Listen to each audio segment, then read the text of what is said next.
tema, digamos, muy general, muy amplio, por cierto, que es el tema de la materia y la energía, ¿no? Como objetos de estudio de la química. Pero lo voy a hacer en función de las actividades que les he estado dejando, tanto las actividades experimentales como las otras actividades, que no son muchas, pero que las vamos a relacionar con esta parte teórica. Y lo hago porque ahorita que he estado calificando sus trabajos en esta semana pasada, pues me doy cuenta que hay las interpretaciones que ustedes hacen de la parte conceptual, pues hay algunas cosas que hay que corregir. Entonces yo creo prudente, les había dicho que iba a grabar la clase, pero preferí hacerlo en vivo porque de esa manera podemos aclarar dudas, ¿no? No nada más yo voy a hablar, sino que también cualquier duda que tengan de acuerdo al análisis que hagamos de las actividades que ya se dejaron, pues las aclaramos aquí en este momento. No sé si alguien vi que abrió micrófono o escuché, tiene algún comentario o quería comentar algo. ¿No? Bueno, entonces paso directamente a la presentación que les dije había preparado. De manera general, la presentación la titulé así, ¿no? Revisión de conceptos, la parte teórica y actividades, ¿no? Las actividades que les digo, tanto las experimentales, las dos que he dejado, una todavía está pendiente de entrega, y las otras actividades que ya se han estado entregando y que también pues queda por ahí una pendiente para la próxima semana, que ya saben cuál es y que es la que les está causando dudas, pero yo espero que ya sean menos. Pues muy bien, jóvenes, vamos a iniciar. Voy a intentar grabar se me olvidaba. Voy a intentar grabar, y digo intentar porque ya ven que luego se ponía muy lento. No sé si tenía que ver un poco, sí, a lo mejor mi equipo, pero voy a grabar la conversación porque, bueno, observo que ahorita somos 35, en realidad somos 33 porque dos ahí se reflejan como, uno es mi cuenta y otro es la cuenta de la proyección que estoy haciendo de la presentación. Entonces, bueno, ya somos 36, 34. Voy a grabar la conversación, espero que esto no me cause un conflicto. Si veo que se pone lento o si veo que empieza a fallarnos, entonces optaré por no grabarla. Pero espero que no suceda. Entonces, ahorita en este momento están viendo proyectados, se está solicitando la autorización, y este video posteriormente pues lo voy a subir a Edu, lo voy a subir a YouTube para compartir el link para que quienes no estuvieron en la sesión sincrónica pues lo puedan ver en cualquier momento. Entonces, como les decía, vamos a iniciar con esta presentación, una revisión de conceptos y al mismo tiempo de las actividades que ya se han estado entregando. Muy bien, y en ese sentido, en el orden cronológico en que se dejaron esas actividades, la primera que no hemos analizado es la actividad experimental 1, que era una actividad de investigación de materiales de laboratorio, de clasificación de materiales de laboratorio, y ahí por ahí al final les pedí que investigaran un poquito de algunas cosas que se deben de hacer previo a la realización de una práctica. Esto nos va a servir para cuando ya regresemos a clases normales, pues ya que estemos trabajando en laboratorio, pues es parte, ¿no?, de las reglas generales para el trabajo en una sesión experimental. Entonces, en ese sentido, de esta parte de la actividad número 1, quiero hacer énfasis únicamente en lo que yo observé de manera general, tuvieron más dudas al realizar esta práctica o esta pequeña investigación. Y obviamente no fue sobre el material de laboratorio propiamente, porque pues eso se investigaba, se investigaba tanto la imagen como los usos que tenía el material. Hubo una parte en el trabajo donde yo les pedía que clasificaran los materiales de acuerdo, tiene que ver con su uso, y les pedía que los clasificaran como gravimétricos y volumétricos. Y en la mayoría de los casos, todos los materiales que estaban en la lista que yo les proporcioné como parte de la investigación que iban a hacer, a todos los clasificaron ya sea como gravimétricos y volumétricos, o a la mayoría. De entrada, no todos los materiales entran en esta clasificación. Hay materiales que ni tienen una relación directa ni indirecta con lo que tiene que ver con medir la masa, ni tampoco con medir el volumen.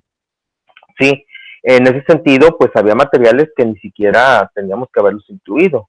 Materiales, por ejemplo, de soporte, materiales como un soporte universal, valga la expresión, una nuez, que son pinzas para sujetar, cualquier tipo de pinza, una gradilla, por ejemplo, no entraban en esta clasificación, ya de entrada. Y segundo, debieron haber hecho una investigación, porque resulta ser que de toda la lista de materiales que yo les di, básicamente estamos hablando en uno de los equipos que les di, incluía los dos tipos en el mismo nombre. Entonces estamos hablando de que eran únicamente 5 materiales, 5 de toda la lista, que entraban en una o en otra clasificación. Solo 5.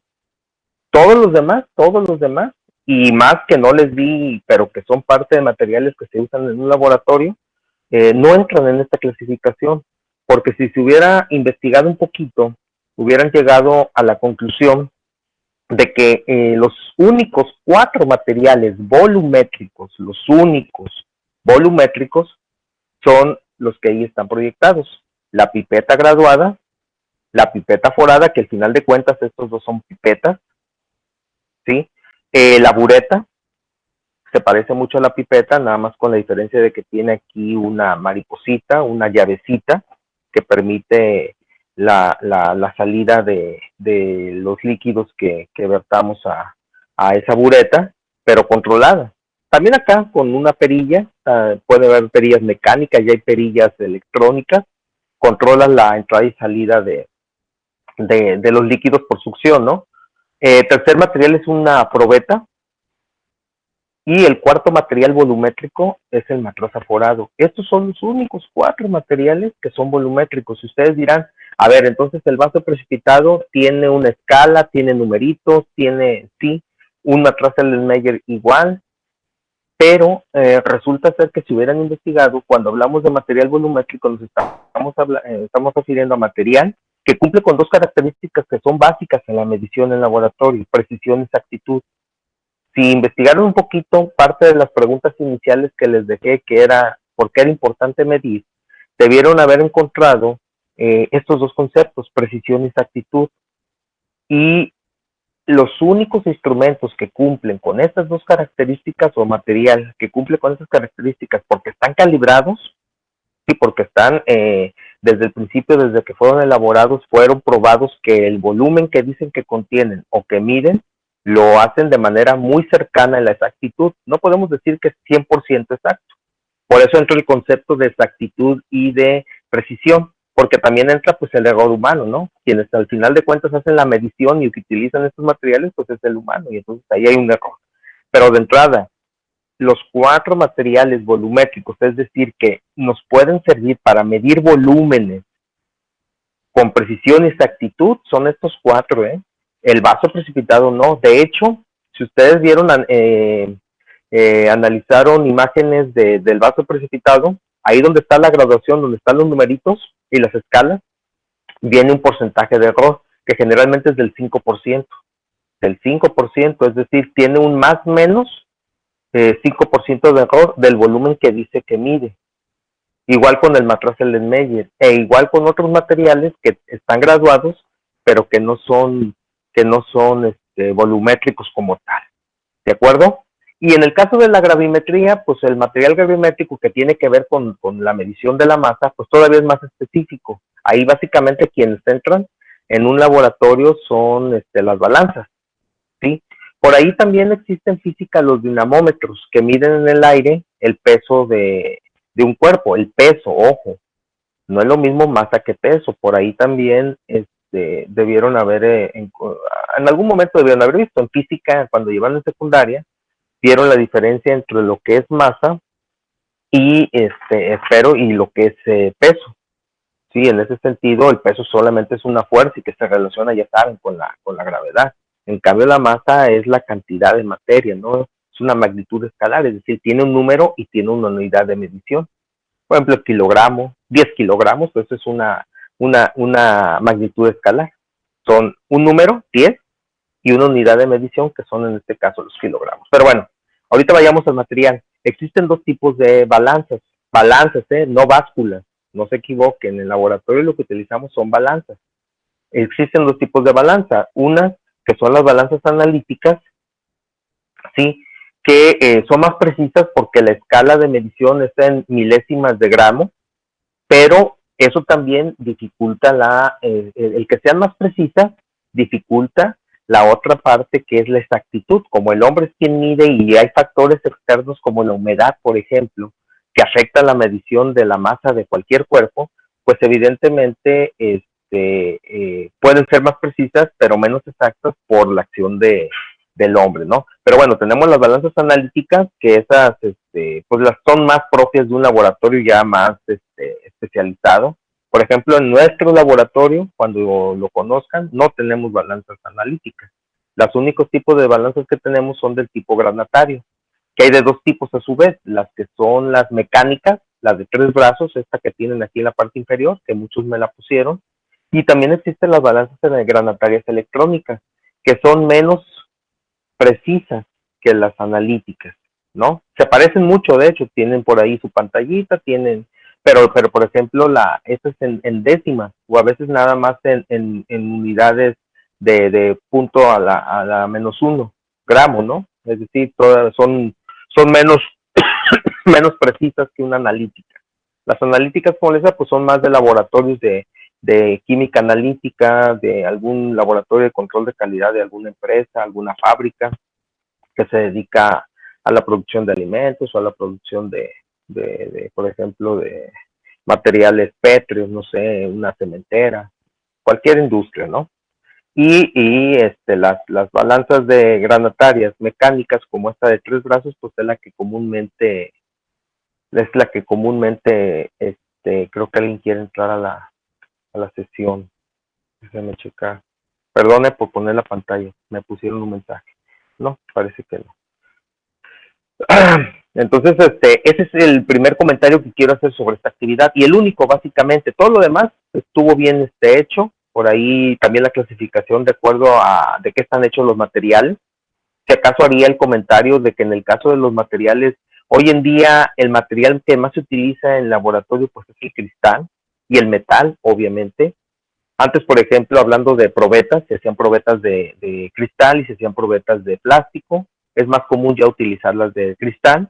Y el cristal, en términos generales, es uno de los dos materiales, creo yo, más utilizado, pero no es un cristal normal, es un cristal patentado, con marcas propias, porque son cristales que están diseñados para resistir altas temperaturas. Sí, realmente pues hay ahí gradientes de temperatura, es decir, sube la temperatura o puede bajar y esto puede, en un cristal normal, pues nos truena, ¿no? Se nos quebraría y en este caso estos materiales, que las dos marcas más utilizadas es la Kimax y es la Pyrex, aunque existen otras marcas, estas dos marcas de tipos de cristal pues son las más utilizadas para elaborar materiales de laboratorio, ¿no? Y que resistan altas temperaturas, no choques térmicos, que de repente tengo un material con una sustancia contenida muy caliente y que la ponga en un medio muy frío, pues ahí sí va a tronar. Este es un choque térmico y eso sí no lo resiste cualquier tipo de cristal. Pero en este caso sí sirve, por ejemplo, para calentar, ¿no? Y sin ningún problema y no pasaría nada. No sé si alguien tiene alguna pregunta sobre esta actividad. Comentario, porque ya cuando puedo pensar que, pues ya no lo hice así, ya estoy mal. No, el hecho era de hacerlo y de investigarlo. Ya se dieron cuenta de esta situación, ya que trabajemos en laboratorio y cuando yo les pida medir exactamente un volumen, ya saben qué material van a usar, ¿no? Al menos tendrán como que la idea de que no cualquiera de los materiales, aunque tenga una graduación, tenga una escala, me va a servir para medir exactamente un volumen, ¿sí? Sino que hay, o para contener, porque no todos estos miden. Por ejemplo, en el caso del matraz aforado, que tiene una utilidad muy específica en el laboratorio que habrán investigado ustedes, este tipo de material sirve para preparar soluciones de concentración conocida. Básicamente esa es su utilidad, preparar soluciones a una concentración química que yo necesito prepararla. ya sea una concentración física en porcentaje masa-volumen, masa-masa, volumen-volumen, o una concentración química como puede ser normalidad, molaridad, molalidad, ¿sí? Y este es el material, este es el que se utiliza. Y es un equipo que no tiene escala, pero tiene una línea en el cuello del matraz, que es ahí donde exactamente es el volumen que dice medir. Por ejemplo, si este es un matraz de 100 mililitros, esta línea que alcanzan a ver ustedes aquí y que muchos habrán investigado en sus tareas, es hasta esa línea son los 100 mililitros exactos. Si fuera de 250, pues ahí mililitros, pues ahí sería el volumen exacto. Si fuera de 1 litro, pues ahí serían los 1000 mililitros, ¿sí? O 1 litro, como quieran ustedes, en las unidades que quieran manejar. No sé si alguien tiene alguna pregunta aquí con respecto a esta actividad. Adelante, jóvenes. ¿O quedó más o menos claro? Ya, repito, ya que entremos a un laboratorio, pues ya veremos, ¿no? Las utilidades, conoceremos el material en vivo, quienes no hayan estado nunca antes en un laboratorio, y empezaremos a utilizarlos, ¿no? Que el siguiente semestre, pues, va a ser un mix entre empezar a utilizar y a familiarizarnos con el uso del material y pues intentar también hacer prácticas relacionadas con los conceptos que en este momento estamos viendo. Pero pues todo se puede. Siempre son 2 horas a la semana, 100 minutos y de alguna manera vamos a trabajar. El uso de la balanza, que es muy importante, cuando son prácticas cuantitativas, es decir, que es importante medir la masa, pues el uso de la balanza se vuelve indispensable y se vuelve muy importante, ¿no? En una práctica. Preguntas, jóvenes, comentarios, hasta aquí. ¿Alguna duda? ¿No? Con esta práctica, digo, con esta primera, sí, práctica, podríamos decirlo, investigación de la parte experimental. Bueno, si no hay ninguna duda, déjenme ver porque los oigo muy callados, no sé si están dormidos y a lo mejor me sacó de la... No, ¿verdad? Todavía estoy aquí. Alguien Sí. que me diga que sí. Ah, Sí, ok, doctor, sí. gracias. Estamos, Sí, profe. ok, gracias. Bueno, ahora vayamos, ahora sí propiamente, a este tema. Ya dejo de lado la actividad de experimental 1 y meternos un poco al tema de materia y energía. ¿Y por qué es importante la materia y energía? Porque son los objetos de estudio de la química. Eso definitivamente no lo podemos dejar de lado. Y dice, para entender mejor la química, pues necesitamos precisar qué es materia y qué es energía. Ahora bien, si yo les digo que materia y energía es lo mismo, pues a lo mejor me pueden decir, no, profe, porque pues, a mí desde la secundaria, más desde la primaria, me han dicho el concepto de materia y me han dicho el concepto de energía y no es lo mismo. Pero en términos generales, materia y energía son lo mismo, es decir, son materia. ¿Por qué? Porque pues materia es todo lo de lo que está hecho el universo, todo lo que ustedes se pueden imaginar que el universo, pues no tenemos ni idea de lo inmenso que es esto, es materia. Nada más que hay dos tipos de materia. Una materia que está como condensada y que son los cuerpos así como los conocemos, ¿no? Todo lo que puedo tocar, una hoja de papel, una pluma, un teléfono, eso es materia condensada, ¿sí? Y cuando la materia condensada se mueve, se transforma, cambia, entonces estamos hablando que pueden ser fenómenos, cambios químicos, físicos o nucleares, independientemente del tipo de cambio que sea, el tipo de transformación que sea, pero cambia, ahí se moviliza esa materia y mucha de esa materia se transforma en energía. Entonces, la materia, es decir, los objetos, los materiales, los cuerpos, son materia condensada y la energía la podemos definir como materia dispersa o materia en movimiento. Pero al final de cuentas, todo es materia. Y una forma de manifestación de la materia pues sería la energía.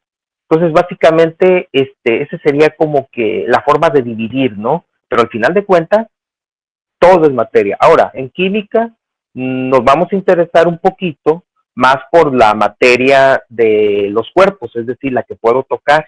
No porque la energía no sea, o esta manifestación de la materia que es la materia dispersa o también llamada energía no es importante, al contrario, es muy importante. Pero generalmente sí como que tenemos esa idea de este tipo de materia de los cuerpos, ¿no?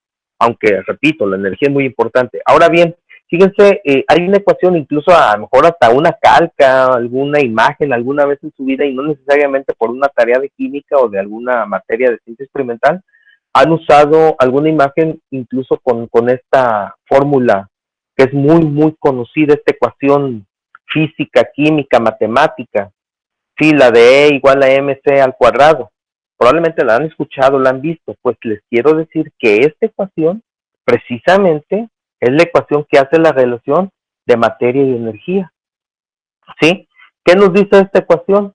Nos dice o nos explica, así lo voy a explicar en términos generales, no es el tema del día de hoy. Y esto sería más para una clase de física, pero nos habla de cómo la materia y la energía están relacionadas y cómo una se transforma en la otra o viceversa. Es decir, el funcionamiento de nuestro planeta, el funcionamiento de nosotros, el funcionamiento de cualquier cosa en este planeta es porque la materia y la energía se están transformando una en otra. Y la ecuación que mejor explica esto, y desde hace mucho tiempo, pues es la ecuación propuesta por Einstein, publicada en su momento en una revista científica, y que es una ecuación que pareciera muy simple, y en realidad lo es, pero ya para la aplicación de esta, y posteriormente su manifestación tangible a partir de tecnología, pues obviamente es más complejo de lo que la ecuación por sí sola dice, ¿no? Y la ecuación, les decía, no es otra cosa más que dice que la energía va a ser igual a la masa por el cuadrado de la velocidad de la luz. Es decir, nos está diciendo que cuando la masa se transforma a la velocidad de la luz al cuadrado, es la manifestación de la energía. ¿Energía de qué tipo? Energía cinética, energía potencial, energía gravitacional, es decir, aquí energía calorífica, que es la última forma de manifestación de energía y es la forma más simple de energía, es decir, cuando algo está caliente, para que se entienda, cuando siento que un cuerpo emite calor, pues es la forma más sencilla, no es la forma final de cualquier tipo de uso de energía o de transformación de movimiento de la materia para transformarse en energía. Entonces, pero sí, el concepto general ahí está, materia dispersa, materia condensada, es materia, pero de ahí surgen los conceptos de, precisamente, materia y energía. Ahora, ¿por qué es importante para química? Esta frase creo que lo resume muy bien. Dice que la materia siempre viene asociada a cambios en el tipo y cantidad de energía. Acuérdense que eso es parte del concepto de química. ¿Qué estudia la química? Pues los cambios en la materia y cómo cambios internos, es decir, cuando unas sustancias se transforman en otras, y cómo para que esto suceda, la energía es muy importante que esté presente. O incluso cuando suceden estos cambios, se libera energía. Por ahí después vamos a ver, cuando veamos reacciones químicas, pues conceptos de lo que son las reacciones endotérmicas y las reacciones exotérmicas. Es decir, reacciones que liberan energía y reacciones que, absorben energía. Pero en términos generales, es importante delimitar uno u otro concepto porque para que se den las transformaciones químicas, que es el objeto principal de estudio de la química, pues la energía es muy importante. Sí, entonces esta oración que está ahorita proyectada, pues resume esa relación de por qué es importante definir materia y energía en términos de química, ¿sí? Específicamente de química. Bien. Y ya para un concepto así de diccionario de bolsillo, ¿no? Como decimos, ¿cómo definimos la materia? Pues es todo lo que ocupa un lugar en el espacio y tiene masa y volumen. ¿Ok? Así de sencillo, sin complicarnos mucho la existencia. Este es el concepto que nos han manejado de toda la vida. Es todo lo que ocupa un lugar en el espacio y tiene masa y volumen. Aunque ya vimos hace unos minutos que el concepto puede ser más amplio de lo que esta frase, de lo que estos renglones nos definen, ¿no? Y en el caso de la energía, pues es la capacidad de realizar trabajo, transferir calor. Así es muy general. Ahora, ¿a qué se refiere la palabra trabajo? La palabra trabajo es movilizar materia. Fotosíntesis es un trabajo.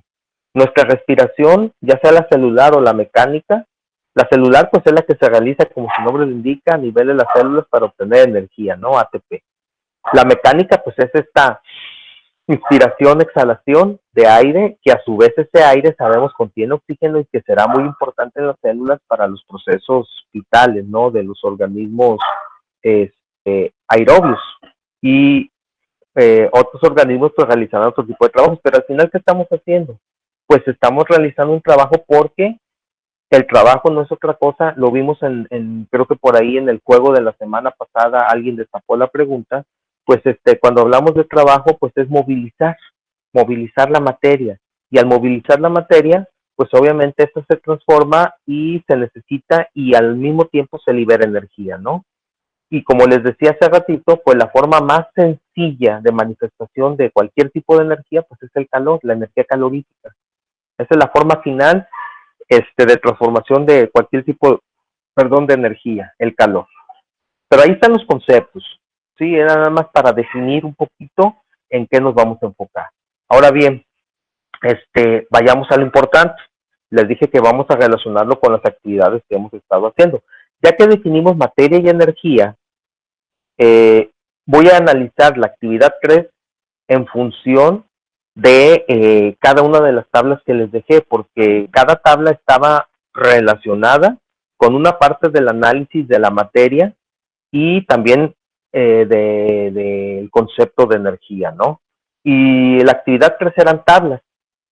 Entonces, me voy a ir por partes. La tabla uno de esa tarea, pues estaba relacionada con un aspecto muy importante al analizar la materia como concepto, que es su clasificación de acuerdo a la composición o a su composición, ¿no? De la materia. Y en ese sentido, este diagrama, este pequeño mapa conceptual, que me resume cómo se clasifica la materia. Sí, no hay otra forma de clasificar a la materia más que la que estamos viendo aquí. ¿Ok? Y a partir de estos conceptos yo les pedía que completaran la primera tabla, que ahorita la vamos a ver, para ver algunos ejemplos. Por ejemplo, aquí en el caso de las sustancias puras, sí, ¿qué se define o qué son las sustancias puras? Las sustancias puras, como lo debieron haber leído, características dos principales. Siempre tienen la misma composición, es decir, su composición no varía, siempre va a ser la misma, y esta es una regla, de hecho es una ley, la ley de las proporciones constantes propuesta por Proust. Él dice en esta ley, y la química dice, que toda sustancia pura siempre va a tener la misma composición, es decir, la misma relación de todos los elementos químicos o del elemento químico que forma a esa sustancia.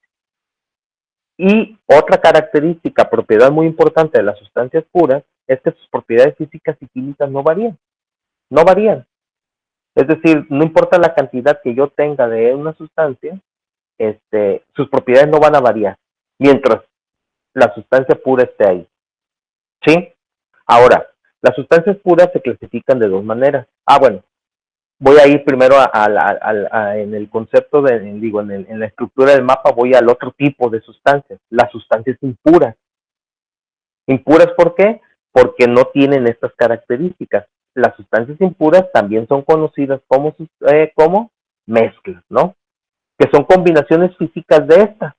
Es decir, una mezcla se puede formar por la combinación de las sustancias puras, que ahorita vamos a ver cómo se clasifican. Pero las mezclas son combinaciones físicas, esta parte es importante, físicas, no químicas. Combinaciones físicas de sustancias puras son sistemas químicos formados por la interacción de dos o más sustancias puras que no se unen químicamente. Ahí pareciera como que fuera una contradicción, pero no lo es. Cuando yo hablo de sistemas químicos es porque son objeto de estudio de la química, pero el hecho de que sean sistemas químicos no quiere decir que cuando dos sustancias puras se unen formando una mezcla, la unión va a ser a través de un enlace químico, no, simplemente es la unión, como el agua y el aceite, que ya veremos después. Sí se juntan, pero no se combinan químicamente. Y es posible entonces separarlas por medios físicos, que ahorita puedo mencionar algunos ejemplos y algunos de ustedes se van a acordar. Y por ahí la práctica que viene, el experimento que viene para la siguiente semana, la última de esta primera parcial, tiene que ver precisamente con métodos de separación de mezclas, que algunos ya habrán escuchado. Por ahí en el experimento que les dejé para esta semana les pregunto algo, ahorita lo vamos a revisar al final. Entonces, las sustancias, vuelvo a las sustancias puras. Las sustancias puras hay de dos tipos, las sustancias simples y las sustancias compuestas, o también llamadas sus compuestos, simplemente.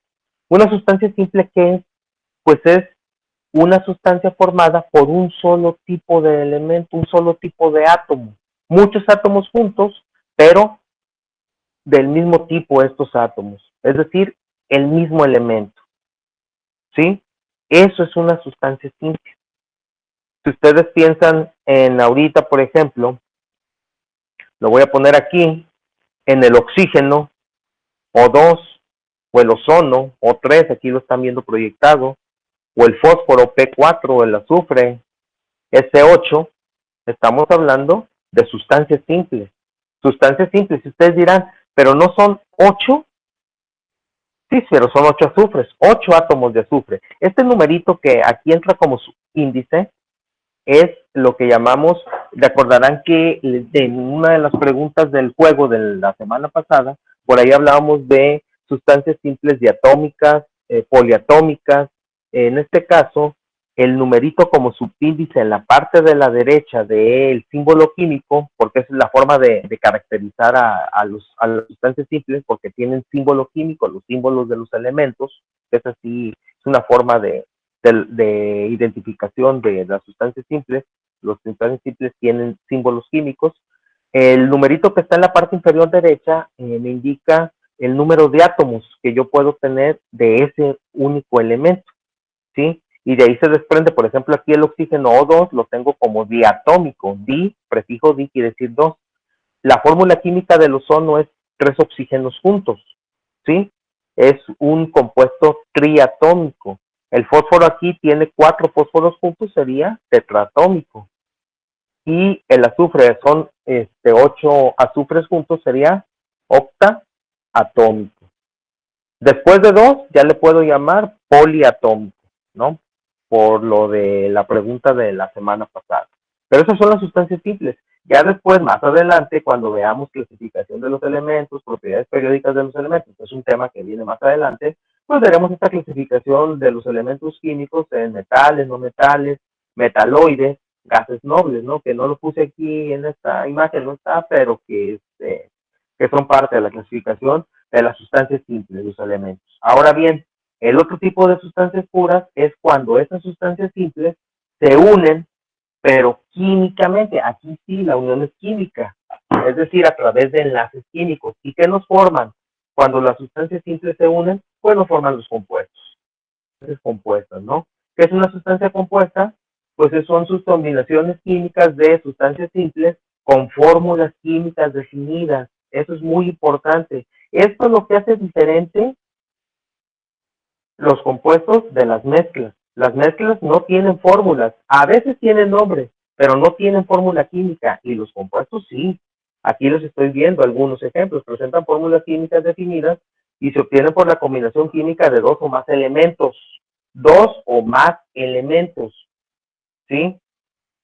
Por ejemplo, la fórmula química del agua, donde yo tengo el hidrógeno y el oxígeno, está formado por dos tipos de elementos diferentes, hidrógeno y oxígeno, en una proporción 2:1.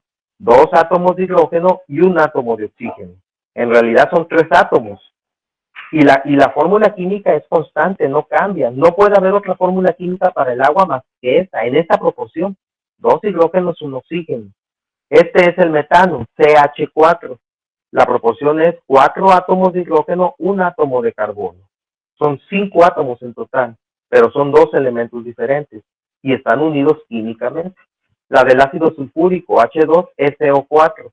Aquí tenemos tres tipos de elementos diferentes, ¿sí? Esto es lo que llamamos un compuesto ternario, es decir, está formado por tres elementos diferentes. El metano es un compuesto binario. ¿Por qué? Porque está formado por dos tipos de elementos diferentes. El agua también es binaria.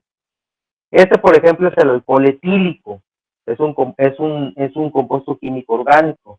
El alcohol etílico, si ustedes se fijan, dirán, está formado por 4 elementos. No, en realidad solo son 3, nada más que por la fórmula semicondensada, aquí tengo hidrógeno y este también es hidrógeno, es decir, es hidrógeno como elemento. Entonces tengo el alcohol etílico, que es el alcohol que viene como parte de la composición de cualquier vino, del que ustedes me digan, es etanol o alcohol etílico, como le quieran llamar, el bueno, porque luego por ahí le ponen con un carbono menos. La diferencia entre el etanol, que quiere, el prefijo et quiere decir 2, y el metanol es un átomo de carbono.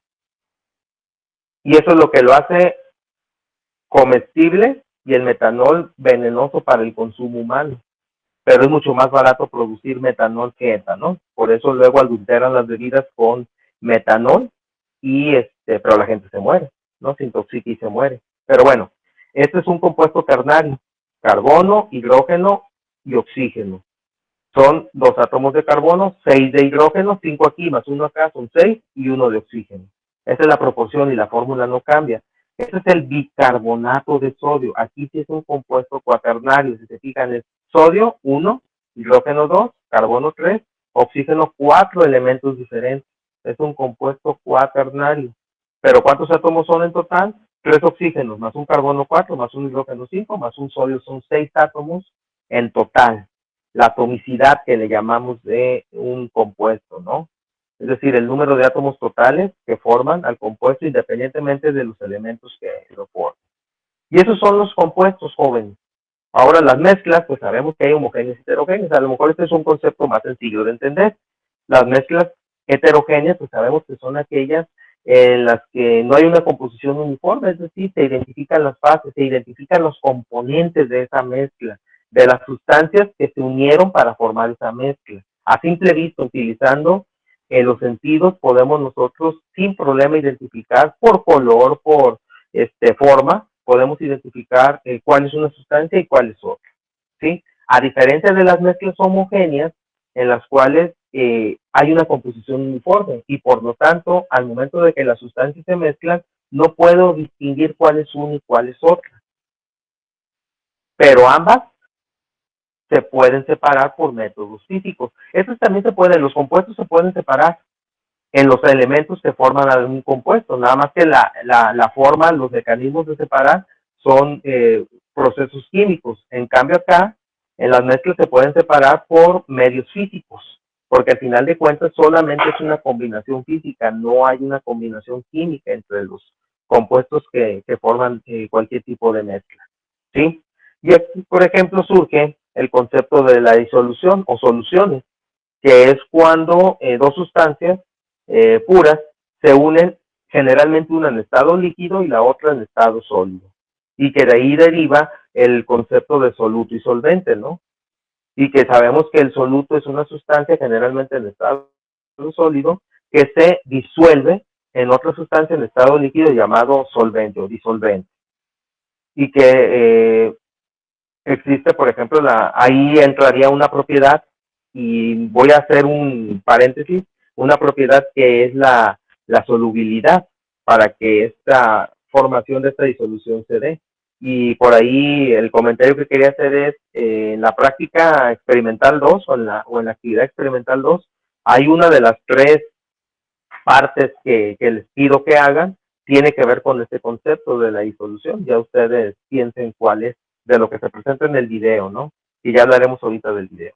Bueno, esta es la parte conceptual, ¿sí? Y esto pues lo debieron haber leído, visto en los videos que les di mucha información, más lo que ya habían visto en la secundaria, y de aquí partimos a esto, que fue la actividad que les dejé. Y hay mucho de dónde sacarle a esto, ¿eh? Habría que hacer un análisis de las sustancias, los ejemplos que les daba, y ustedes tenían que clasificar en función de los conceptos anteriores, pues cada uno de estos ejemplos. Hay unos que son muy sencillos, por ejemplo, si nos vamos al agua destilada, a lo mejor les hacía ruido lo de destilada.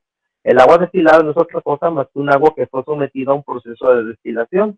La destilación es un proceso de separación de mezclas que utiliza la diferencia de los puntos de ebullición de las sustancias que forman la mezcla.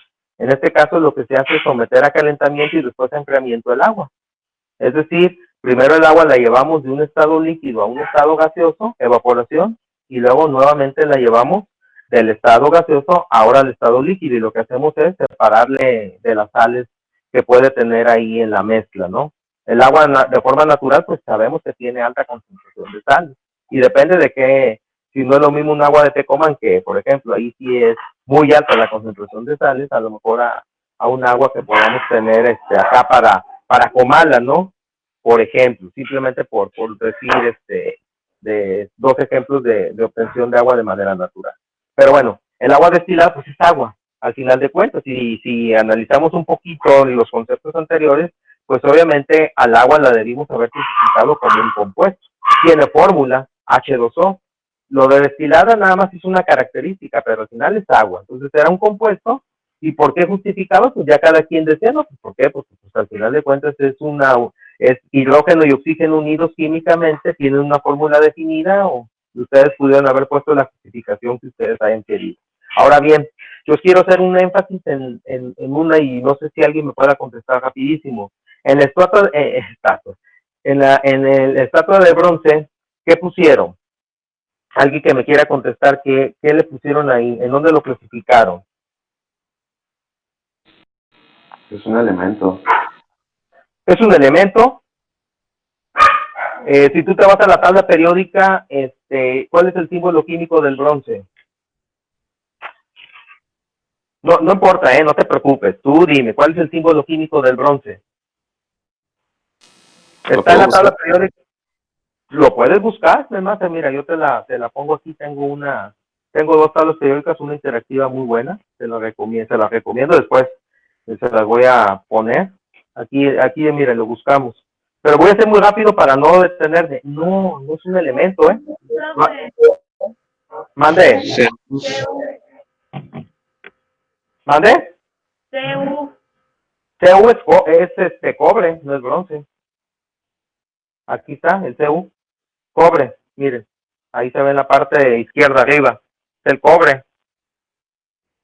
Lo que pasa es que ya sé por qué relacionaron con el cobre, porque resulta ser que el bronce es una aleación, es una mezcla homogénea, es una amalgama de la combinación del cobre con el estaño. O sea, hay dos metales unidos formando una mezcla homogénea que llamamos, tiene nombre, bronce. Hasta entregan una medalla en los Juegos Olímpicos hecha de bronce. Pero el bronce, ¿cómo se hace? Por una mezcla homogénea entre cobre y entre estaño. Así se forma el bronce.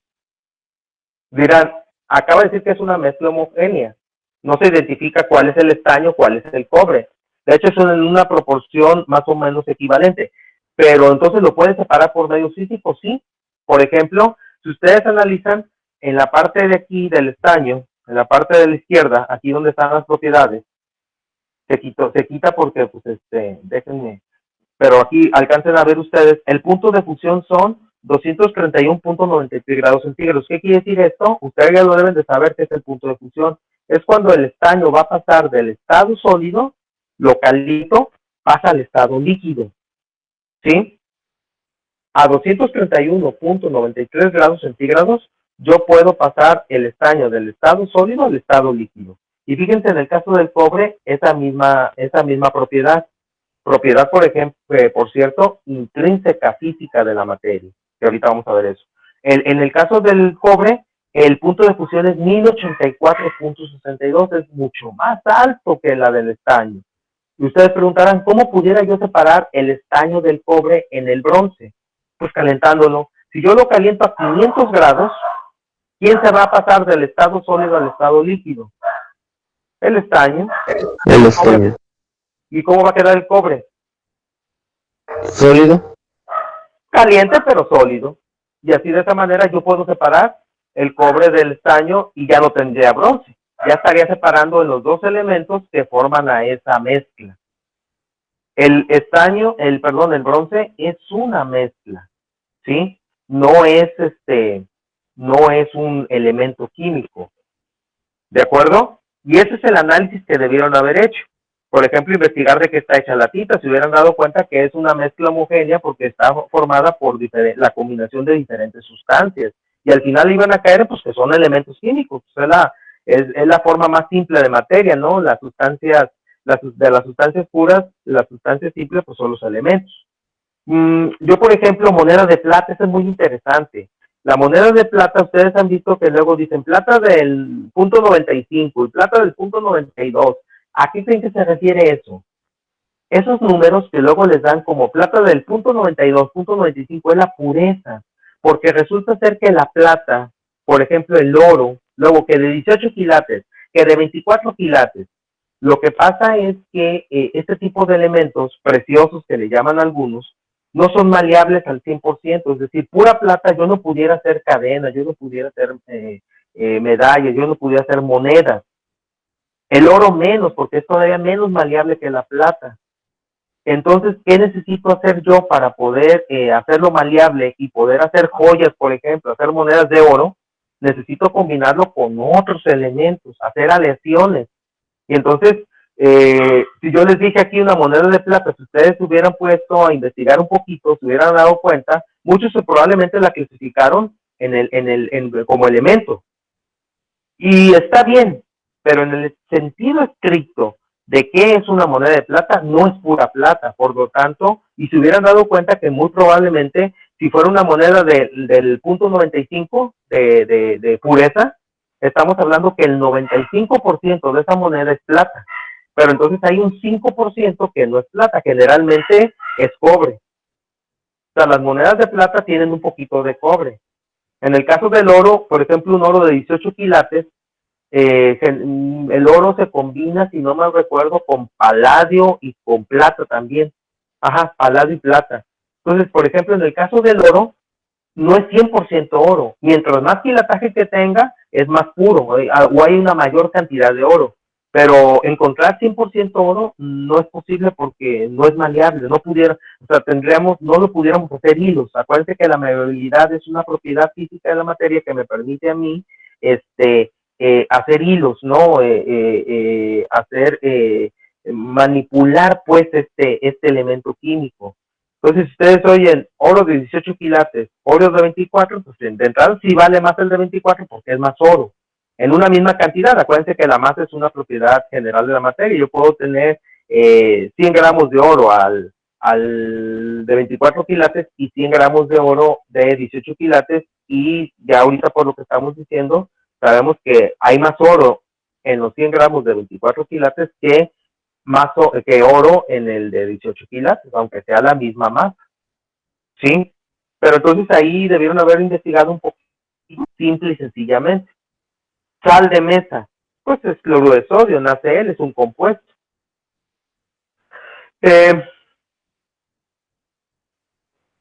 La limonada, por ejemplo, muchos dirán, bueno, es que va a depender, no sé si hicieron ese análisis. Si es limonada donde yo sé que hay jugo de limón, más aparte le pongo un poco de azúcar y ahí obviamente el solvente es agua, son dos solutos, azúcar y jugo de limón, y es un solvente que es el agua y lo agito muy bien y perfectamente se disuelve, pues voy a decir que es una mezcla homogénea, aunque yo sé que tiene azúcar, tiene jugo de limón y tiene agua, pero no se identifican. Ah, pero que se me fue una semilla, no lo dijo, profe, pero yo lo clasifiqué como heterogénea porque había una semilla ahí. Ya, ándale, exactamente, nada más acá me lo ponía. Es que como yo vi que había una semilla, entonces para mí es una mezcla heterogénea, porque ahí estoy viendo la semilla y se diferencia de la parte líquida, ¿no? Algunos dirán, a mí se me pasó, se me pasó la cantidad de azúcar, y entonces por más que agité, una vez que dejaba en reposo, en la parte del fondo de mi limonada, se ponían granitos se precipitaban una parte del azúcar. Es una mezcla heterogénea, y efectivamente así sería. Entonces, fijan como dos ejemplos. En el caso de las mezclas, depende mucho hacer una investigación y de lo que nuestros sentidos nos digan. Nos puede ayudar a clasificar mejor. ¿De acuerdo, jóvenes? No sé si alguien tiene alguna pregunta sobre esta actividad. ¿Jóvenes? ¿Algún comentario? No, profe. No, profe. Lo importante es el análisis y entender esos conceptos. Pero yo espero que revisando la bibliografía, pues lo puedan tener más claro. Y lo que les decía, si ustedes no sabían esto del bronce, pues bueno, ya lo saben. Son aleaciones, son combinaciones químicas, combinaciones físicas, químicas no, físicas, entre dos sustancias puras, en este caso dos elementos. El bronce, ya le dije, es cobre y estaño. En el caso del oro, los quilatajes van en función de los porcentajes de combinación con otros dos metales, que casi estoy seguro es paladio y es plata. Y en el caso de la plata, también el numerito que tiene ahí tiene que ver con su concentración, y la plata generalmente se combina con el cobre también, en este caso para darle esa graduación, esa pureza, ¿no? Por lo que ya mencioné de esta propiedad de la maleabilidad, que este tipo de metales de transición no son maleables. Entonces, para poderlos tener como los conocemos, pues necesitamos combinarlos con otros elementos químicos, formando mezclas, más que sustancias puras. ¿Ok? Bien, si no hay más dudas, preguntas con respecto a esta parte de la actividad, continuamos con el siguiente cuadro. Bueno, pero para continuar con el siguiente cuadro, pues hay que ver la parte conceptual de esto, que es la clase. Ahora, el siguiente cuadro, que era la tabla 2, estaba relacionado, pero era una pequeña tablita, pero estaba relacionado con un tema que es muy amplio, que es clasificar a la materia, pero ahora no por su composición, sino por sus propiedades, ¿sí? Y en ese sentido, este esquema me ejemplifica muy bien esta clasificación. Anteriormente, hoy ya no, ya si revisan la bibliografía, ya no les presenta estos términos, pero anteriormente las propiedades se clasificaban como generales y específicas. Hoy ya no es muy utilizado estos dos términos y se clasifica, y los términos que se utilizan más son, en lugar de decir generales, se dice extrínsecas. El prefijo ex hacia fuera. ¿Por qué se utiliza el prefijo ex? Porque las propiedades extrínsecas son aplicables a toda la materia, ¿sí? A toda la materia, y dependen de la masa, dependen de la cantidad de masa de la materia. Y en el caso de las intrínsecas, no dependen de la cantidad de masa. Y el prefijo in es hacia adentro, es decir, dependen más de las características físico-químicas de las sustancias, no tanto de la cantidad de masa. ¿De acuerdo? Y en ese sentido, las dos propiedades generales más importantes extrínsecas de la materia son la masa y el volumen. La masa y el volumen, no hay vuelta de hoja. Por ahí de la masa surge, y ya dijimos, no es lo mismo el peso, por ejemplo, que es una fuerza que está relacionada con la fuerza de gravedad. Pero la masa es la cantidad de materia, ¿sí? Es la cantidad de materia. Independientemente de dónde te encuentres, si está o no presente la gravedad, es la cantidad de materia. Y siempre va a ser, aquí en el planeta, pues la hacemos con una magnitud escalar. Con una magnitud escalar, y ya les dije que es una magnitud escalar, es una magnitud que se determina a partir de un número y una unidad de medida. 10 kilogramos, ahí está una magnitud escalar. El número 10, y me dice que son kilogramos, ¿sí? Esa es una magnitud escalar. Y la masa es una cantidad de materia, es la cantidad de materia expresada en una magnitud escalar. Y hay instrumentos en laboratorio que me permiten medir esta masa, ¿no? Ya lo sabemos. Y yo les decía, es una característica que aplica a cualquier cuerpo, a toda la materia, por la sencilla razón de que pues, a todo le puedo determinar la masa. Aunque después pueda yo clasificar los materiales de otra manera, obviamente. Ustedes piensen nada más, estopa, por ahorita se me viene a la mente la estopa, ¿no? Y piensan empezar 500 gramos de estopa. No, pues bueno, ya pensarán, pues, tomo la estopa, tomo una bolsa, pongo en la balanza estopa hasta que me dé 500, ¿no? Imagínense ahí más o menos el volumen. Y si yo, por ejemplo, voy y quiero pesar 500 gramos de una barrita de fierro, pues voy, tomo un poquito de por ahí unos pedacitos de fierro, unos clavos, pensando que sea 100% fierro, que no es así, pero pensando, y pongo unos 4 o 5 clavos y ya me pesan 500 gramos, ¿no? Medio kilo. Bueno, más, no, tan poquitos no. Pero el asunto aquí es que yo tengo dos materiales muy diferentes entre sí. Uno es una tela, es una fibra de origen probablemente natural. El otro pues es un mineral extraído de un yacimiento. Pero en ambos casos yo puedo determinar una propiedad en común que es la masa y tengo la misma propiedad, 500 gramos de masa, ¿sí? De cada uno de estas dos sustancias, de estos dos cuerpos. Es decir, es una propiedad aplicable a cualquier tipo de materia, a toda la materia de manera general. De 500 gramos es una magnitud escalar y yo puedo tener 500 gramos de clavos, 500 gramos de sopa, 500 gramos de carne y es la misma cantidad, 500 gramos, nada más que pues bueno, piensen en medio kilo de carne, medio kilo de sopa, medio kilo de clavos. Ya, estos son diferentes. Ah, sí, pero entonces ya lo vas a clasificar como con propiedades intrínsecas, ¿sí?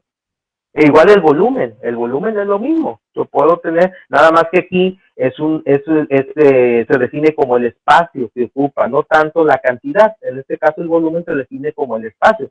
Y al ser materia, pues, todo ocupa. Acuérdense que tienen masa y volumen. Es decir, toda la materia también ocupa un espacio, ¿no? Nada más que el espacio es una magnitud, el volumen es una magnitud métrica, es decir, se mide ay, ¿cómo se me fue el término? Se mide en 3 dimensiones, largo, ancho y fondo. Por eso sus unidades son métricas, es decir, al triple, ¿sí? Al cubo, como le decimos comúnmente. ¿De acuerdo? Pero estas son las propiedades extrínsecas y están caracterizadas básicamente por la masa, el volumen. Aquí entra también, por ejemplo, la inercia, el peso, como les dije, pero son aplicables a cualquier tipo de materia. Ahora, las intrínsecas las vamos a clasificar como físicas y químicas, ¿sí? Y tiene que ver, obviamente, con la manera en que se comporta la materia. ¿Sí? Y de esa manera depende esta clasificación. Las físicas, por ejemplo, a su vez, podemos analizarlas desde varias perspectivas. Por ejemplo, si nosotros a las propiedades las analizamos con nuestros sentidos, es decir, desde la parte organoléptica, cómo huelen, cómo se ven, a qué saben, es decir, color, sabor, olor, textura, y de esa manera yo puedo clasificar a una sustancia, estoy utilizando propiedades intrínsecas desde la forma organoléptica, desde los sentidos, ¿sí? Y lo puedo hacer. Obviamente habrá sustancias en un laboratorio, esta parte no lo aplicamos, o es muy poco común que utilicemos nuestros sentidos, sobre todo el olfato, y hay formas de utilizar el olfato en laboratorio, no es así como que llego y le doy me van a disculpar la expresión, pero le doy el tufazo, ¿no? Como comúnmente decimos, directo, ¿no? No hay formas de saber cuál es el olor característico de una sustancia cuando trabajamos en laboratorio. Ahora, otra forma es observando también con los sentidos el estado físico que tiene la sustancia, y nos referimos al estado de agregación. Y los 3 estados de agregación comunes por las condiciones de presión y temperatura en este planeta, pues sabemos que es el líquido, sólido y gaseoso. Hay otros estados, ¿se acuerdan? Vimos un cuarto estado que es el más abundante incluso del universo, que es el plasma. Un quinto estado y hasta un sexto, por ahí se hablaba en la lectura. El quinto estado, el estado condensado de Bose-Einstein, que ese se relaciona con temperaturas muy bajas, que le pegan al cero absoluto, menos 276 grados centígrados. Sí, pero los 3 estados de agregación comunes en las condiciones de presión y temperaturas en las que vivimos en este planeta, pues es el líquido, sólido y gaseoso. Y ya si hay sustancias, elementos, sustancias puras, que pues también tenemos que ser un poco más extremos. Acabamos de ver el punto de fusión del cobre, ¿no? Es decir, para que pase del estado sólido al estado líquido, estamos hablando que en el caso del cobre necesita más de 1000 grados centígrados para lograr este cambio de estado. Pero al final de cuentas son temperaturas dentro de un rango posible. Ya hablar, por ejemplo, del plasma, que estamos hablando de temperaturas muy por arriba de los 5000 grados centígrados, pues no en cualquier lado las encontramos. Dicen que aquí en el planeta, pues estamos hablando en el núcleo, ¿no? En términos de la geografía, por ahí están viendo cómo está estructurado nuestro planeta y dicen que en el núcleo del planeta, ahí vamos a encontrar plasma. Y bueno, ya vimos que en el universo, pues el 99% de la materia se encuentra en estado de plasma, así que en estado ionizado, esa es la forma del plasma, ¿no? Es un estado ionizado de la materia. Bien, y la otra que es propiamente la más conocida de las clasificaciones físicas, pues son las constantes físicas, ¿no? Punto de ebullición, punto de fusión, densidad, dureza, solubilidad, conductividad. Conductividad eléctrica y calórica. Solubilidad, pues esa de la que hablaba hace ratito, la capacidad de que una sustancia se disuelva en otra para formar una mezcla de tipo homogéneo. Dureza, pues eso se refiere a la resistencia que puede tener una sustancia. La densidad es otra propiedad muy importante que tiene mucho que ver con parte de la actividad experimental 2 que todavía están haciendo. No les voy a platicar mucho porque pues piensen. Al final hago un comentario, pero piensen. Punto de fusión, acabamos de decir, es cuando la temperatura que se necesita para que una sustancia pase del estado sólido a líquido. Punto de ebullición es lo contrario, para que una sustancia pase del estado líquido a el estado gaseoso. Sí, son cambios de estado, pero tienen que ver, las sustancias siguen siendo las mismas sustancias. Es decir, si yo determino el punto de ebullición de una sustancia, esa sustancia, si pasa del estado líquido al estado gaseoso, no deja de ser esa sustancia, sigue siendo la misma. La ebullición del agua, es cuando decimos que el agua hierve. El agua nada más pasa del estado líquido al estado gaseoso, pero sigue siendo agua. Por ejemplo, esto es muy importante en el ciclo del agua, porque de esa manera entendemos por qué se forman las lluvias, ¿no? Primero hay una precipitación, hay una evaporación y luego hay una condensación para que existan las épocas de lluvias, ¿no? Y la importancia que tiene esto para la producción de alimentos, ¿no? El ciclo del agua y la producción de alimentos. Pero bueno, y luego vienen las propiedades químicas, que estas sí son propiedades constantes que se relacionan cuando las sustancias cambian, cuando unas forman a otras. Y aquí, por ejemplo, hablamos de la combustibilidad, dícese de otra manera, capacidad que tienen sustancias de quemarse. Hay algunas que se queman más fácil, otras no tanto. La capacidad de perder electrones durante un cambio químico, es decir, la oxidación-reducción, o la acidez-basicidad, es decir, el potencial de iones hidrógeno, potencial de iones hidroxilo. pH, pOH, cuando una sustancia es ácida, cuando una sustancia es salada, básica, para que me entiendan más fácil. Todas estas son propiedades relacionadas cuando las sustancias se forman o se transforman en otras. ¿Sí? Y en este sentido, también podemos medir podemos medir a la materia en función de estas propiedades. No sé si alguien tiene alguna pregunta con la parte teórica de esto. También les di videos, les di la lectura para que entendieran, lo vieron. Yo creo que eso todavía lo alcanzaron a ver en la secundaria. Así que esto perfectamente ya lo dominan, ¿no? Entender los conceptos y hacer cualquier actividad que esté relacionada con esto, como por ejemplo la que les puse. Esta que la quise hacer así como muy coloquial, ¿no?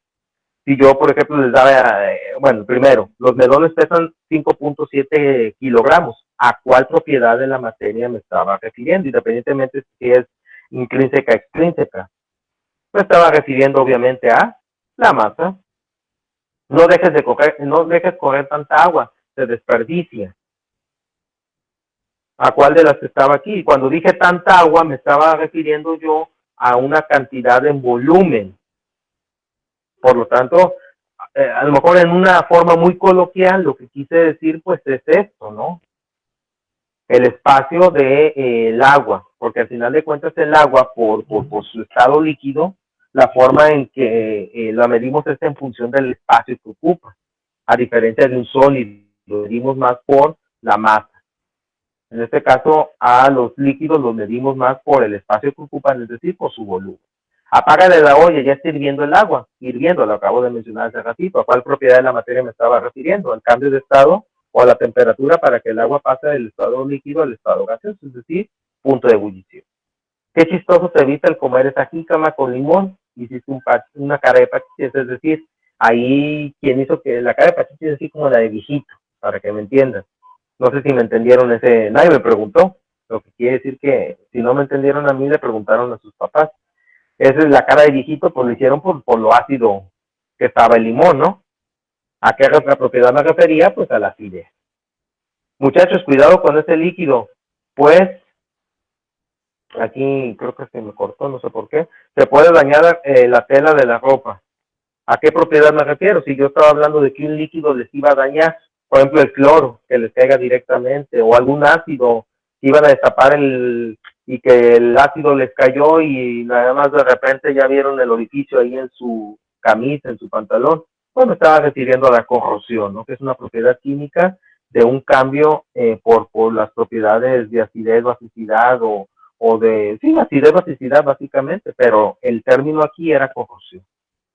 Entonces, es a manera de ejemplos así como muy de la vida cotidiana, de cosas que nos pueden pasar todos los días, trataba yo que lo relacionaran con alguna de las propiedades, ¿no? Como les dije, era un cuadro muy, muy sencillo, de un tema, repito, de un tema que es muy importante y muy extenso.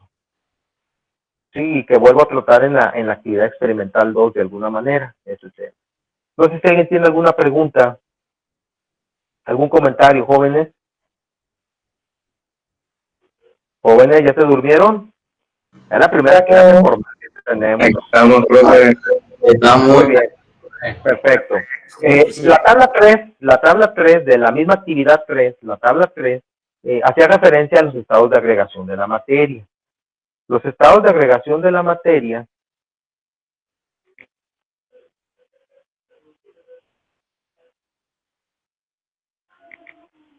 los estados de agregación de la materia, ahí en la imagen vemos 4. Los 3 que ya les dije que son comunes por las condiciones de presión y temperatura en este planeta, el sólido, el líquido y el gaseoso, en términos de del agua. Aquí estoy poniendo como ejemplo en esta imagen, bueno, de hecho la saqué de internet la imagen, pero si se fijan aquí me la está poniendo en función del agua, sus 3 estados de agregación y con ejemplos de la vida cotidiana, un iceberg, el mar y unas nubes cargadas de agua, obviamente, o este estado gaseoso del agua, y un cuarto estado, pues que es el plasma, que es un estado, como les decía, ionizado, es decir, partículas con carga positiva y negativa de la sustancia que se encuentra en el estado de plasma, ¿no? Que no todos los elementos químicos, no toda la materia como tal se encuentra, puede tener esta capacidad bajo ciertas condiciones, algunas en menor cantidad de entalpía, es decir, de energía, otras en mayor.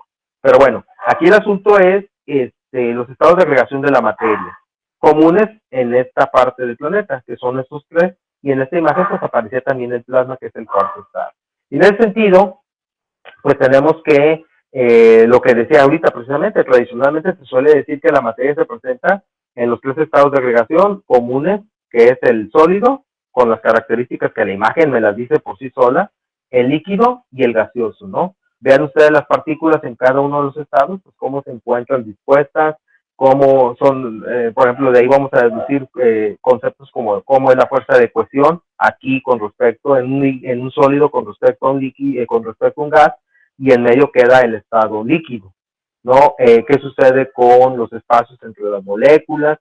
Aunque hay un caso especial con el agua, no sé si se dieron cuenta, porque por ejemplo yo puedo decir, y es algo que a lo mejor se aprendieron, que en un sólido las partículas que lo forman pues están más juntas entre sí, es decir, casi no hay espacios, incluso el movimiento casi no existe. En cambio, en un líquido adopta la forma y el volumen del recipiente que lo contiene y las partículas están totalmente separadas. Y en medio de estos 2 estados, entre el sólido y el gaseoso, pues se encuentra el líquido, es decir, las partículas no tan juntas como un sólido, pero no tan separadas como un gas. Pero no sé si se dieron cuenta qué pasa con el agua. Fíjese, con el agua es un caso especial porque pareciera que entre el sólido y el líquido, en el caso del agua, no hay mucha diferencia entre los espacios. Hasta pareciera que en el caso del agua, en estado líquido, las partículas, es decir, las moléculas de agua, se encuentran más juntas que en el mismo estado sólido. Pero eso tiene una explicación. tiene una explicación a partir de unas fuerzas intramoleculares que son los puentes de hidrógeno, que hace que el agua cuando está en estado sólido tenga más espacio entre sus partículas que cuando está en estado líquido. Pero este es un caso especial del agua. El agua es una molécula muy especial para muchas cosas, ¿no? Es el solvente universal, es la molécula más importante para la vida en este planeta y otro tipo de cosas. Ya ven el revuelo que hay ahorita. ¿Cuál es el revuelo con el agua y la vida? ¿Alguien me dice la noticia de ayer? Sí, ya se venían diciendo desde hace mucho tiempo, pero ¿cuál fue la noticia que confirmaron según ya? ¿Nadie? ¿No ven noticias ustedes, jóvenes? ¿Que había agua en la luna? Sí, ya no nada más, bueno, ayer fue de la luna, pero que ya desde hace tiempo se viene diciendo que también en Marte, se viene diciendo que en otros de los planetas de este sistema solar, o incluso los exoplanetas, ¿no? Que identificaron. Pero me acordé ahorita, ¿no? Por la cuestión del agua y la vida, que es muy importante. Chingas. Bueno, entonces, sí, esta noticia del agua y su presencia, ¿no?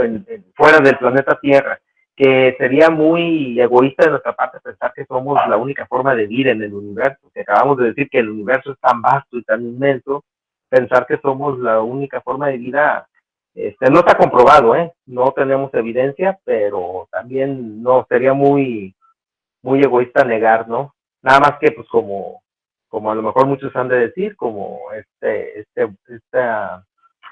pasaje de la Biblia, ¿no? De que hasta no ver, no creer. Y pues en ese sentido, pues puede ser, ¿no? Hasta que la ciencia no nos confirme o que tú puedas ver, ¿no? Alguien dirá, no, yo ya tuve un contacto del tercer tipo, yo ya platiqué con los,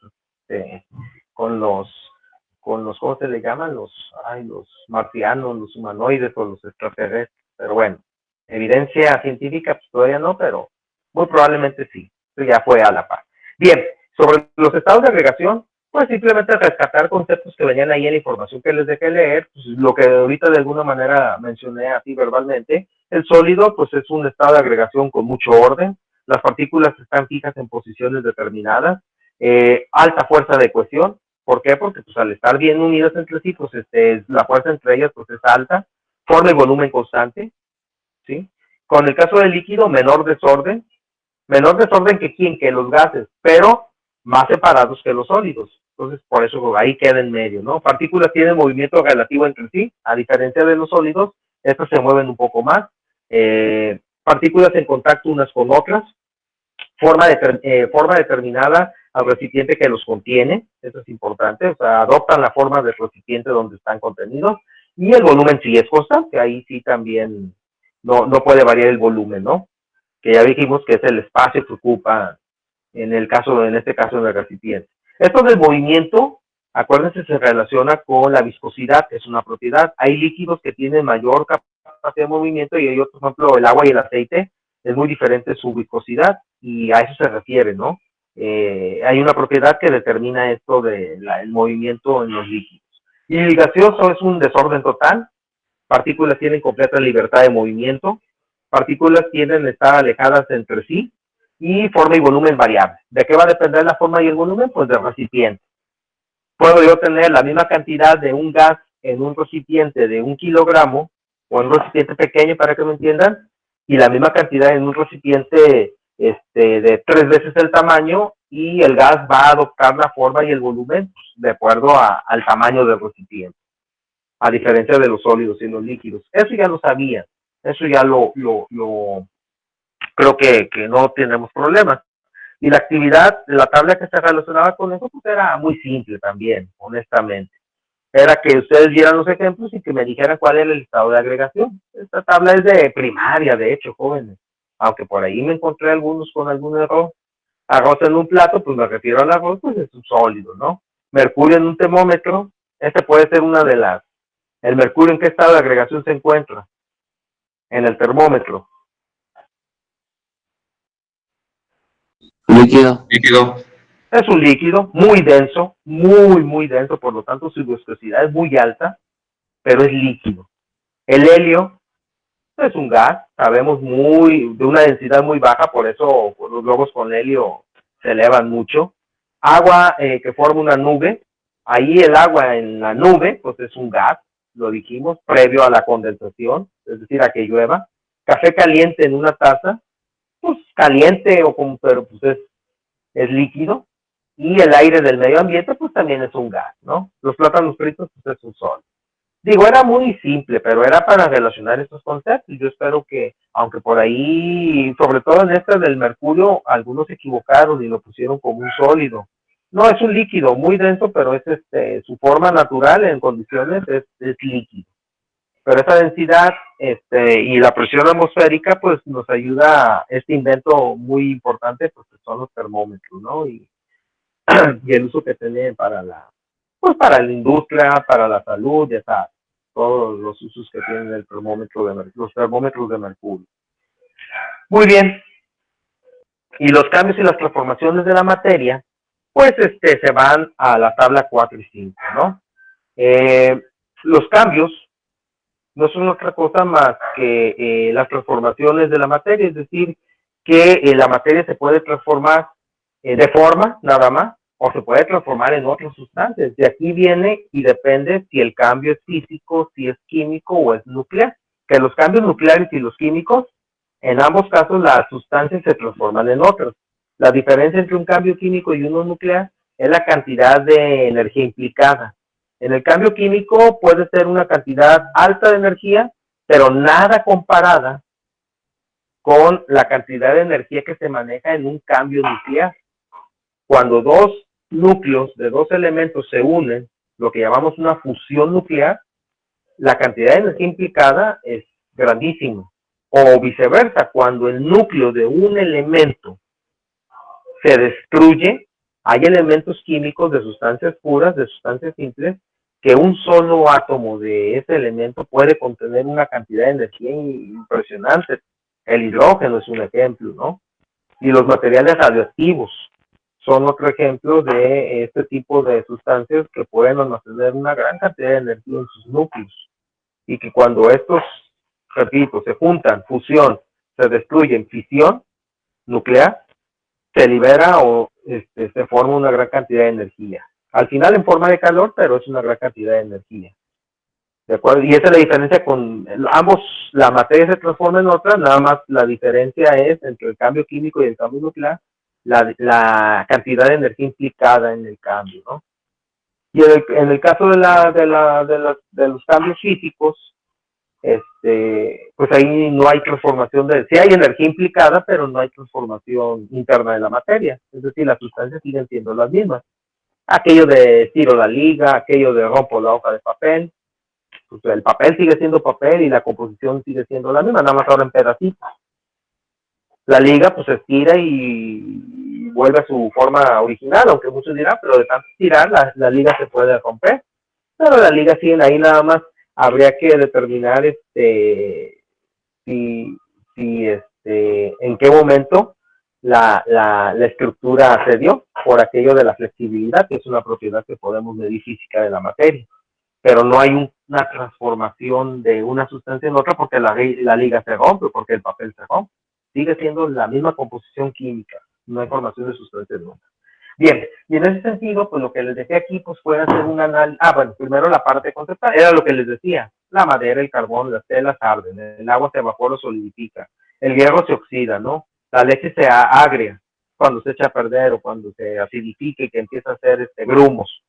La mantequilla se enrancia, los cohetes explotan, los seres muertos se pudren o entran en proceso de putrefacción, descomposición.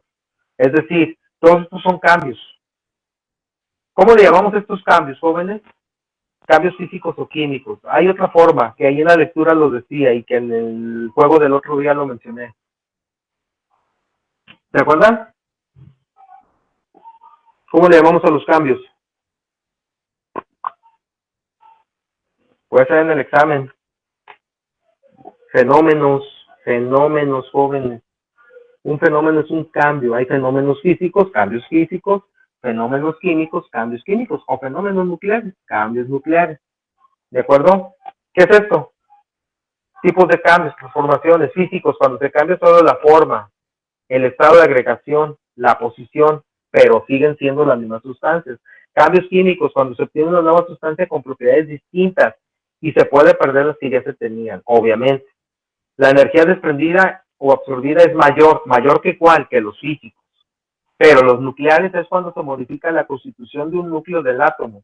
Es muy frecuente que un elemento se transforme en otro. La cantidad de energía involucrada es enorme. Esa es la diferencia con los químicos, ¿no? En ambos casos la materia se transforma en otra, pero aquí la cantidad de energía es alta comparada con los físicos, pero nada que ver con los nucleares.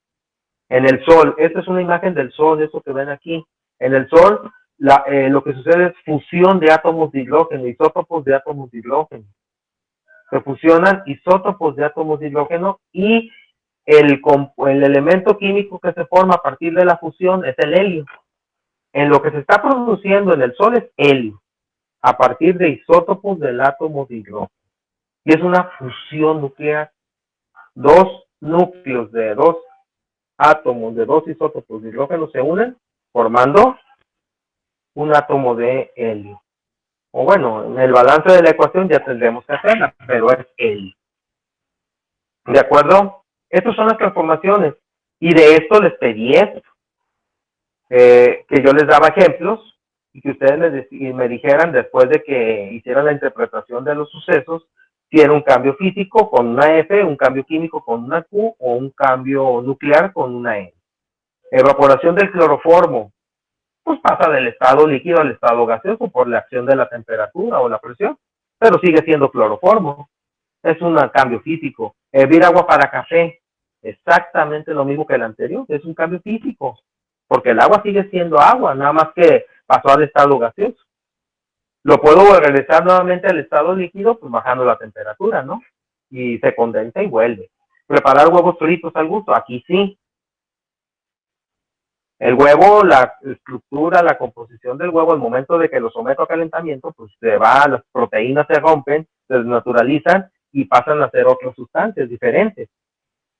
Y muchos preguntarán, mira, entonces aquí es cuando dicen que no es lo mismo un alimento cocinado que un alimento sin cocinar. En parte, sí. Por ahí, de ahí sustentan muchos estas teorías, ¿no? De que es mejor comer los alimentos en crudo que cocinados. Pero pues ahora sí que habrá que ver las composiciones, ¿no? Y qué sustancias se forman y el efecto que tienen sobre nosotros. La radioterapia para el tratamiento de cáncer, si hubieran investigado, se hubieran dado cuenta que ahí lo que se hace es una descomposición de núcleos de cierto tipo de elementos. Este es un cambio nuclear. Es decir, para que estos aparatos funcionen, se hace a partir de la descomposición de núcleos de átomos de algunos elementos que son radioactivos. Generación de energía solar. Aquí, ¿qué se les ocurre? Yo a lo que me estaba refiriendo es a lo que pasa en el Sol, ¿no? ¿Cómo se genera la energía del Sol? Muchos a lo mejor pensaron, bueno, los paneles solares, ahí serían cambios físicos. Pero yo me refería, ahí a lo mejor hasta ahorita desde que lo estoy leyendo, creo que no lo puse bien. Hubiera puesto mejor la energía que proviene del Sol. Ya me estaba refiriendo específicamente a lo que sucede en el Sol, que les acabo de decir es nuclear, ¿no? Combustión de la gasolina, pues la gasolina se transforma en otras sustancias.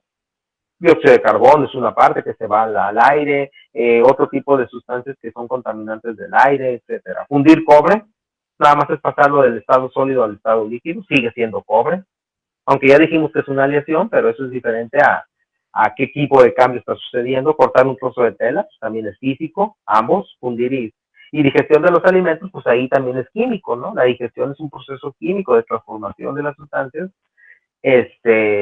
para convertirlas en otros, ¿no? La digestión, ya saben todo el proceso y no cómo termina todo, no se los voy a decir porque estamos en horas de desayuno.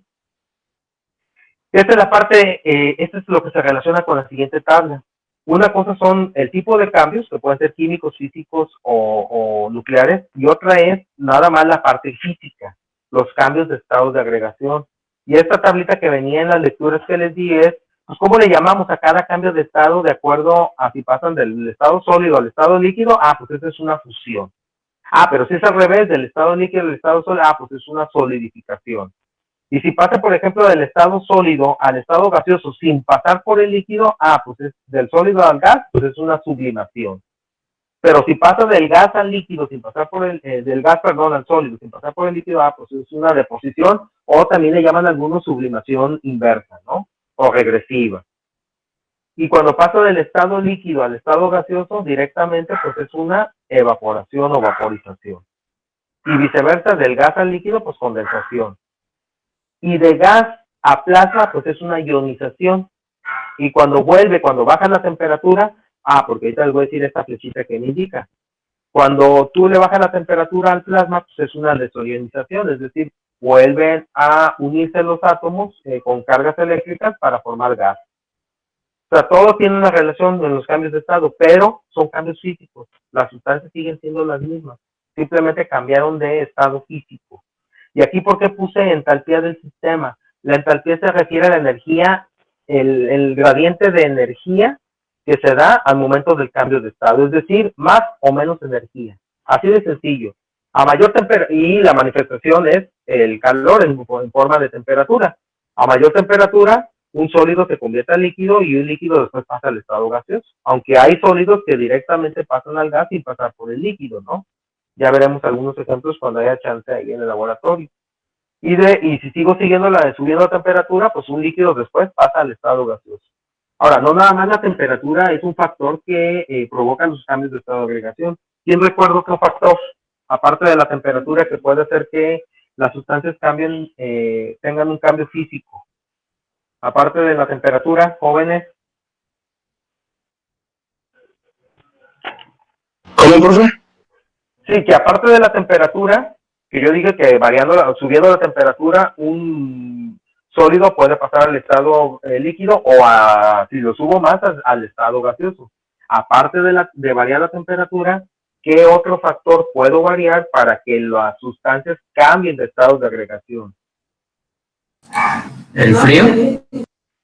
El frío tiene que ver con temperatura, bajar o subir temperatura, pero aparte de la temperatura, ¿alguien recuerda otro factor que pueda hacer que una sustancia cambie su estado de agregación?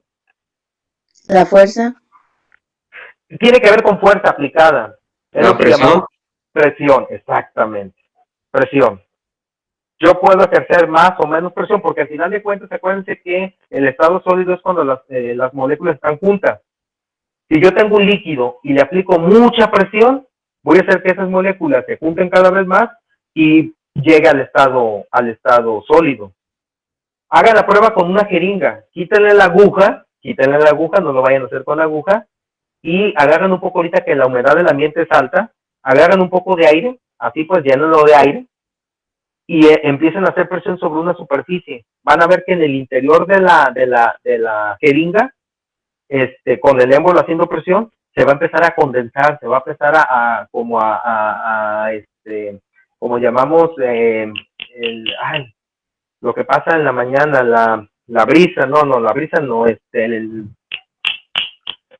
la neblina. Es como si hubiera neblina dentro del embudo, de la jeringa. ¿Por qué? Porque lo que estoy haciendo yo es juntar las moléculas de agua que están en estado gaseoso ahí en la humedad que hay en el ambiente, y al momento de hacer presión, estas moléculas se están juntando y pasan al estado líquido. Se empiezan a condensar. Y es una forma muy sencilla de ver este cambio con la presión, ¿sí? Todo lo que yo estaba aquí mucho, fue la que más se equivocaron. ¿Por qué? Porque yo no les estaba pidiendo que me dijeran que pasaba del estado líquido al estado gaseoso, o que pasaba del estado gaseoso al estado líquido, o que pasaba de sólido a gas, o que pasaba de sólido a líquido. No, quería que me pusieran, y por eso les puse este ejemplo, que me pusieran cómo se llama el cambio de estado de agregación. Fabricación de barras de hielo, pues eso es solidificación, porque estoy pasando el agua del estado líquido al estado gaseoso, al estado sólido, bajando la temperatura. Muchos bajando la temperatura, el agua pasa del estado líquido al estado sólido, y así es como hago las barras de hielo, ¿no? Cuando la nieve se derrite, ahí es del estado sólido al estado líquido, porque pues está haciendo mucho calor, es decir, porque hay temperatura alta. ¿Cómo se llama ese cambio de estado? Se llama, ¿alguien que me diga? ¿Fusión? Es una fusión, efectivamente. Una olla con agua hirviendo, ahí estoy pasando del estado líquido al estado gaseoso porque lo puse a calentar. Es decir, es una evaporación. Y así sucesivamente, eso era lo que quería que me dijeran. Por ejemplo, hay una que es doble. Derretir el oro, cuando derrito el oro, primero paso del estado sólido al estado líquido, ¿no? Eso es una fusión. Y luego lo moldeo para hacerlo un anillo y luego lo vuelvo a pasar ahora del estado líquido, ya que hice el molde con el anillo, al estado sólido. Es decir, primero hago una fusión y luego hago una solidificación. Aquí había dos cambios de estado, igual que pasaba acá. Formación de las nubes, primero para que se forme una nube hubo una evaporación y luego una condensación, que es cuando llueve. Hay dos cambios de estado. ¿De acuerdo? Eso es lo que debieron haber hecho en esta actividad. Haberle puesto nombre al cambio de estado, no que me dijeran de qué a qué estado de agregación pasaba. Por eso les puse el ejemplo, aquí estaba el ejemplo. Y muchos me pusieron aquí del estado líquido al estado gaseoso. No era lo que yo les estaba pidiendo. Y se tenían que basar. Alguno por ahí preguntó, no sé si de este equipo, pero preguntó, ¿cómo voy a saber yo esto? Yo ya no lo vi en la secundaria, pues por eso tenían que leer. Para eso les di esta información. Y bueno, ya terminamos, jóvenes. Es la hora, exactamente 9:23. La actividad experimental 2, nada más mencionarla, porque todavía no se llega a la fecha de entrega. Estas son las partes. Y nada más puse las partes que tienen que ver con las propiedades de la materia que acabamos de ver. La parte 1, fíjense bien, me está pidiendo que le diga qué tipo de mezcla se formó en los vasos. Hay varios vasos que hizo el experimento la señora, que por cierto, la señora deja mucho que desear en muchos sentidos. No mide bien, no utiliza bien los equipos que utiliza, utiliza por ahí un encendedor, no trae el material de seguridad adecuado, varias cosas que hizo que no están bien, ¿no? Pero bueno, eso ya es otra cosa. Se ve medio novata. Pues estaba nerviosa, pues igual que uno, pues no, nunca hacía videos uno, entonces pone uno nervioso. Pero bueno, el asunto es que la primera parte les pido que me digan qué tipo de mezcla. Al final, primero hacen las mezclas y al final del video las vuelve a presentar. Por eso les pido que vean dos partes del video para esta parte que quiero que hagan. Que me digan qué tipo de mezcla de acuerdo a lo que ustedes observan. Indica qué tipo y cuál propiedad se analizó en esta parte del experimento. Ojo, ahorita en la explicación se los dije varias veces, ¿sí? De todos modos, vean qué fue lo que hizo y busquen a cuál propiedad se está refiriendo y con cuál trabajó en esa parte del video. La parte 2, ahí ella hace la pregunta específica, hace un procedimiento ahí con la probeta y mete una llave y mi pregunta es, ¿cuál es el volumen de la llave? Ella también se los pregunta. Ella les da los datos y les pide que ustedes saquen el volumen. Ahora, yo le agregué algo a le agregué algo que no pusieron en el video. Suponiendo que la llave pesa 20 gramos, ¿por qué hizo eso, profesor? Porque aquí hay una propiedad de la materia que relaciona el volumen y la masa de una sustancia. En este caso, de la sustancia de la que está hecha la llave, aunque yo no les estoy pidiendo que me digan qué sustancia es. Yo lo único que estoy pidiendo es que si tuvieras este dato de cuánto pesa la llave, y si tienes el dato del volumen, que lo vas a ver de acuerdo a lo que veas en el video, tú puedes determinar una propiedad de la materia que es muy común y que es muy utilizada. No les voy a decir más, la mencioné hace rato, pero es una propiedad de la materia que relaciona la masa y el volumen. Es lo único que les puedo decir. Y me tienen que determinar cuál sería el valor. Con estos datos, ustedes pueden determinar, pero primero busquen cuál propiedad es y de qué tipo es. Y la parte 3, que es la que más elaboración tiene, por ahí hace una mezcla de dos sustancias líquidas. No voy a decir cuál. Y yo les pido que de acuerdo a la mezcla que haga, determina, bueno, aquí les estoy poniendo, de hecho, es alcohol y agua, ahí los pone ella, ¿no? Entonces ustedes díganme qué tipo de mezcla es, porque ella les pregunta, ¿qué tipo de mezcla es? ¿No? Y después de que vean qué tipo de mezcla es, yo les hago una pregunta. Al ser una mezcla, ya quedó claro que las mezclas se pueden separar, porque son combinaciones físicas, se pueden separar por métodos físicos. Yo lo que pido que me investiguen cuál de estos dos métodos, la destilación o la filtración, pudiera utilizar para separar el alcohol del agua. Ahí se los dejo. Ustedes investiguen. ¿Y por qué? Ya me dirán ustedes por qué eligieron, no, pues la filtración por esto, no, la destilación por esto. Son métodos para separar mezclas heterogéneas, homogéneas, ¿no? En este caso, no sé cuál tipo de mezcla, no les voy a decir. Y una vez que digan cuál de los dos métodos, ese método se basa en propiedades, o sea, es decir, para que el método funcione, tuvimos que haber investigado propiedades de las sustancias que están, en este caso, el alcohol y el agua, para poder seleccionar el método. Entonces, quiero que me digan a qué propiedad de la materia se basa el método que seleccionaron y de qué tipo es, si es una propiedad intrínseca, extrínseca, física, química, dependiendo si es intrínseca, ¿no? Nombra los cambios de estado de agregación, si es que se presentan.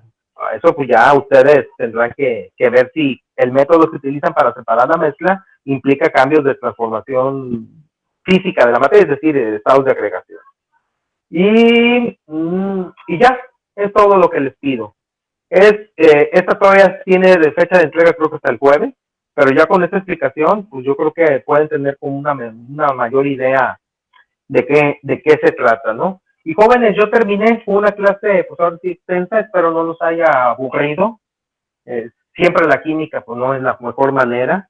Yo siento, a mí me hubiera gustado así, hacer como videitos aquí, experimentos, pero yo siento que me tardaría mucho. Y si de por sí hablo mucho, pues haciendo, por eso mejor les paso los videos y ahí que la señora se queme ella y no yo. No es cierto.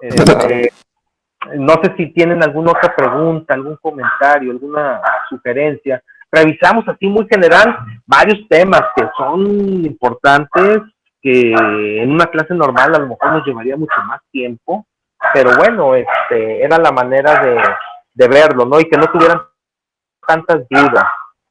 No sé si tienen alguna pregunta. Maestro, disculpe, algún comentario. ¿no va a tomar lista? Voy a cerrar ya la grabación.